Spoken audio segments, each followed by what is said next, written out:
Hello there, thank you for staying with us and welcome to Face Off. I am Neota Egbe. Now, recently we heard the news of the sacking of some heads of parastatals in the country. Also, we heard the news of the sacking of some vice-chancellors of federal universities by the federal government. Now, it has drawn various reactions. While some think the sack or removal has been long overdue, others think the action is not necessary and a cause for concern. Now, this is coming on the heels of the, as we said, removal of 13 vice-chancellors of federal universities. The question that some others ask is, must every new government change political appointees inherited from previous administration? I mean, is it that by the time the last administration left, their appointees were bereft of ideas that can be used to move the new government forward? Was the disengagement of these public officers absolutely necessary? Or is there any other thing that could have been done to ensure that these ones still contribute to moving the nation forward, rather than bringing in fresh blood that needs to learn the ropes? Well, let's see if we can get some answers today. We have two public affairs analysts. Incidentally, one of them used to be chairman of the Agboyi K2 LCDA Lagos, Yetunde Arobieke. Thank you for coming. You're welcome. And on this other side is a lecturer, also public affairs analyst, Dr. Okuyakbala. Thank you for coming. Thank you so much. All right, gentlemen, lady and gentlemen. So usually what we do on this show, incidentally, this is your first time here, what we do is we give you an opportunity to state your stand. And the question we're asking is, the sack of the heads of parastatals and the vice-chancellor, was it necessary? Oh, yes, definitely necessary. Okay. And I quite agree with the thought that it's long overdue. All right, thank you. Well, I think it's completely unnecessary, and we don't need to truncate programs of people who have been appointed. Thank you. We will continue the conversation in a few moments, but you at home, remember that you can be a part of this conversation. You can join us via our Twitter handles, at FaceOff Today or at Neotaibe. Or if it's longer than 140 characters, send your mail to faceoff@channelstv.com. Keep it real and short, straight to the point, but we'll take a moment and we'll come back. We'll continue the conversation. Don't go away. Welcome back. As we said, you can be a part of the conversation.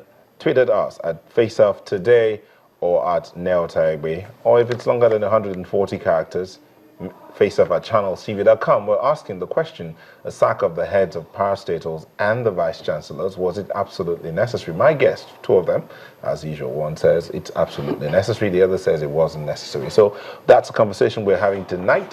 Be a part of it. So let's come back into the studio. You said it's necessary. Okay. You said it's not necessary. Do you have any question you want to ask her why she thinks it's necessary?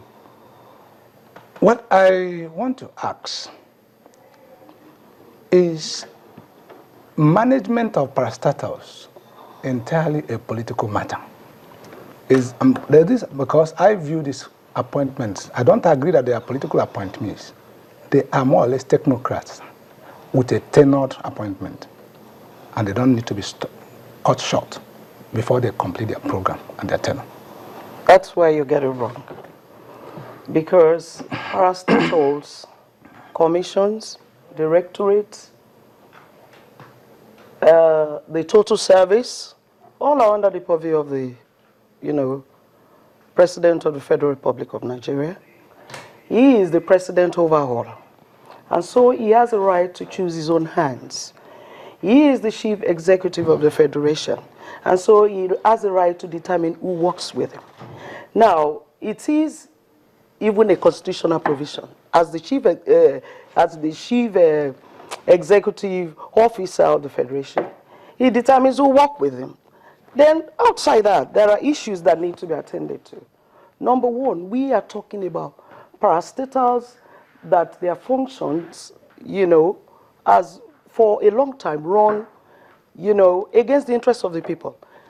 What I mean by that is that they have not been effectively functional. So many things are in decadence. All federal parastatal, civil service, all of them are falling short of the expectation of this administration. Don't forget, we have a change agenda. As APC, we have a change agenda. Our agenda is to change everything on ground. Everything that has not been meaningful, everything that has led to this financial recklessness, impunity, and all whatnot. How do you want us to continue with that administration, where the head of that administration says there is no difference between stealing and corruption? Isn't stealing, a perverted corruption? With such mentality, it's not even possible. Even Jonathan himself sacked people he could not work with, people within the same party. He sacked the people that were formerly working with Yaradua, President Olusegun Obasanjo, whom he felt could not work with him, could not fly his thinking, could not fly his agenda. What he said? Yes. He said, there are programs that have been put in place. Which programs? And sacking them is truncating those programs. It's not, they can't remain there forever. But do you agree, first of all, that they are technocrats, the people appointed? Even if they are technocrats, there are so many technocrats that already imbibe the spirit of change, which we need to bring to fore to effect this change. Do you think the change syndrome is an easy thing? It's not that the old system has been bastardized, the old people have been corrupt, the expectations of Nigerians have been dashed. And for a very long time, I kept on wondering. People kept on questioning PMB, saying that he has not done. What will he do? The first thing he needed to do was to devise a strategy. He needs to look at the nation as a whole with all the problem and look for ways to solve it. The Constitution has not prevented him from exercising that executive fiat. And nobody can do, whether the public says whatever, because there's still going to be more sacks. A lot of people will still be sacked. People who are not contributing to the system, they will definitely be sacked. Okay. My problem with partisans on the side of APC is that they have not left the political mode. Everything is viewed from the viewpoint of politics. Everything is being viewed from, APC, PDP. Even in this comment, even in the comment of the president, we've left politics nearly 1 year ago. We've left politics. I mean, in terms of, for the ordinary people. That is impossible. You can't leave politics. Let him. You can't leave politics. If everything has political undertone. Every comment is being taken to partisan political angle. Every issue is taken to partisan political angle.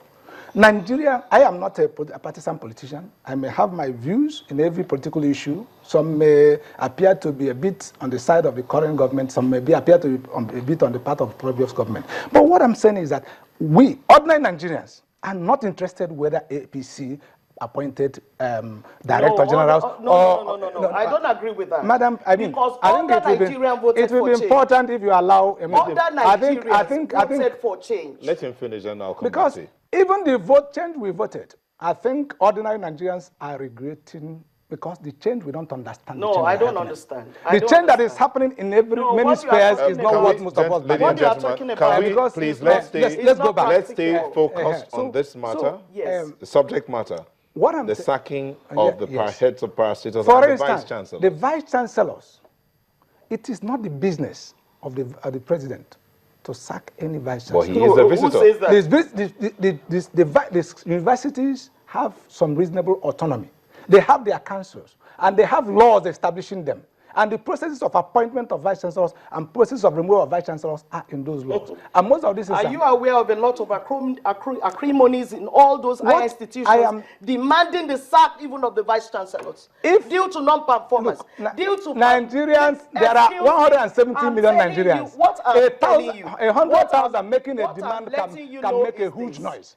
But does that represent the opinion of the majority of Nigerians? Under pressure. Under pressure by